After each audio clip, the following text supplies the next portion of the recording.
Oke, kali ini gue bakal bahas salah satu series lagi yang udah gue kelar tonton. Dan ini merupakan series dengan genre favorit gue banget karena sangat relate dan ya science fiction dan bener-bener menggambarkan seorang gamer gitu. Dan mirip-mirip salah satu episode di Black Mirror. Gue akan bahas tentang Kiss Me First. Oke, mungkin langsung aja kita sambil nonton trailernya ya. Oke, jadi Kiss Me First ini tentang apa? Kiss Me First tentang perjalanan hidup seorang gadis remaja namanya Layla. Ini bisa lo lihat sendiri di trailernya.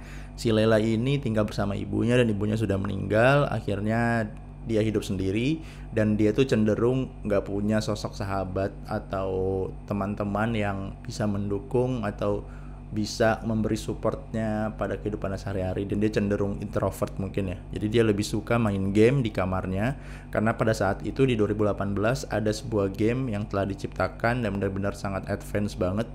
Lo jadi bisa masuk ke dunia game dan konsepnya tuh virtual reality. Mungkin kayak sekarang tuh sebenarnya udah ada VR gitu yang konsepnya make Google gitu. Nah kayak gini, lu pakai Google nanti lu masuk ke dalam dunia game gitu, dan itu benar-benar sangat terlihat nyata gitu.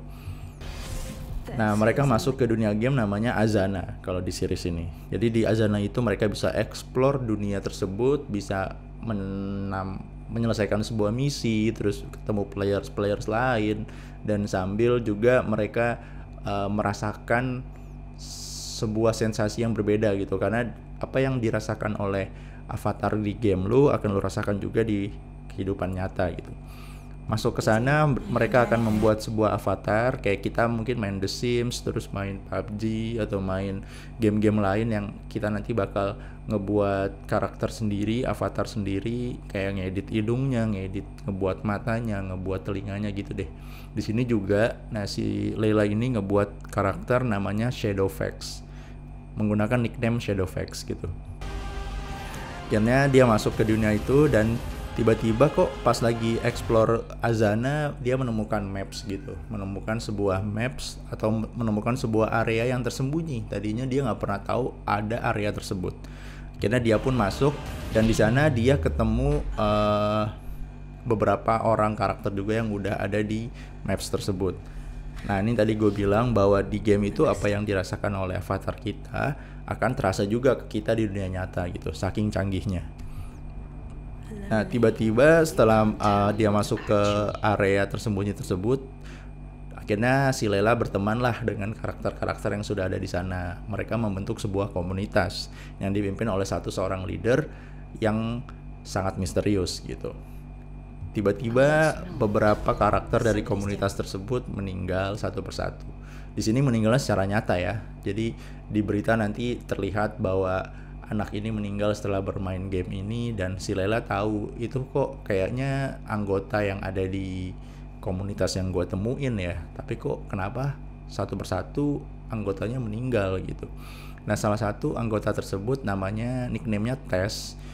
Nah itu sangat jadi best friend banget sama si Layla gitu, karena Layla gak pernah atau jarang punya sahabat. Akhirnya setelah dia bersahabat dengan Tess, dia seakan-akan kayak positif kayak posesif gitu, nggak mau kehilangan Tess, nggak mau lagi dia kehilangan sahabatnya gitu, karena dapat sahabat aja susah gitu. Sekarang dia udah dapat sahabat, dia bakal melindungi, bakal melakukan apapun untuk tetap menjadi sahabatnya Tess. Nah di komunitas tersebut juga mereka memakai device yang lebih advance. Tadi kalung putih tadi itu benar-benar lebih kerasa. Jadi apa yang lo rasakan, apa yang lo alami di dunia game akan lo rasakan ke badan lo sendiri gitu, ke badan fisik lo sendiri.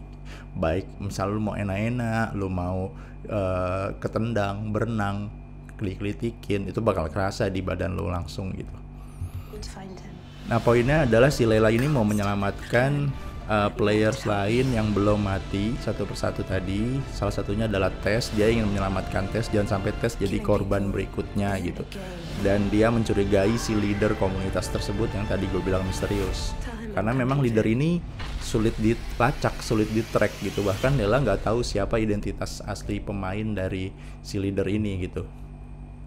Habis itu akhirnya Layla berusaha mencari dan menyelamatkan Tess dan bersama players lain, dan terbongkarlah rahasia-rahasia dari pembuatan game ini, rahasia-rahasia latar belakang karakternya masing-masing, yang kenapa ada yang semenjiwai itu main game, terus kenapa mereka meninggal. Pokoknya nanti terbongkar semua.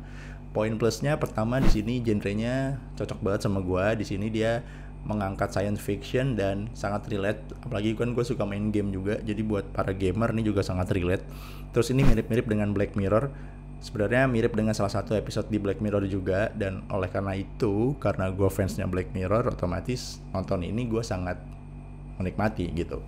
Lalu ini British, jadi banyak banget aksen-aksen British yang seksi yang bakal kita temuin, dan gue jujur gue suka, makanya jadi poin plus buat gue. Lalu yang terakhir poin plusnya di bagian animasi 3D-nya. Jadi kita bakal menemukan banyak sekali scene-scene dengan animasi 3D. Kenapa? Karena ya itu mau menggambarkan dunia gamenya, dunia avataran. Jadi saat si Layla dan teman-temannya masuk ke dunia game, ke Azana tersebut, otomatis scene-nya bakal berubah menjadi animasi 3D, bukan live action lagi. Dan animasi 3D-nya itu sangat apik banget digarapnya, dan gue sangat menikmati nontonnya gitu. Itu jadi poin plus sih buat gue. Kekurangannya mungkin ada beberapa karakter yang kurang di-develop secara baik gitu, karena mungkin cukup banyak karakternya. Jadi ada karakter yang kita nggak tahu nih latar belakang kehidupannya seperti apa. Kenapa sih kok sampai dia join komunitas itu? Kenapa sih dia sampai ngebela si leader? Kenapa dia sampai menjiwai banget main gamenya gitu. Ada beberapa karakter yang belum sama sekali dijelaskan gitu latar belakang kehidupannya. Sedangkan karakter lain cukup dijelaskan. Jadi mereka tuh memang senasib lah gitu. Kehidupan di dunia nyatanya tuh kurang baik. Ada yang keluarganya sering berantem jadi depresi, terus ada yang dibully terus dalam kehidupan sehari-harinya, terus ada yang mantan pembunuh. Jadi benar-benar mereka tuh mencari jalan keluar, salah satunya adalah dengan main game, masuk ke Azana tersebut. Terus di Azananya ketemu orang-orang yang senasib gitu. Jadi ya mereka membentuk sebuah komunitas, tapi ya agak-agak horor komunitasnya gitu, karena satu persatu karakternya, anggota komunitasnya mulai meninggal dunia secara nyata gitu. Oke, jadi ini gue kasih nilai 8,2/10 karena memang sangat relate, baik dari genre maupun dari sinematografinya, dari ide ceritanya juga sangat bagus, gue suka sekali gitu.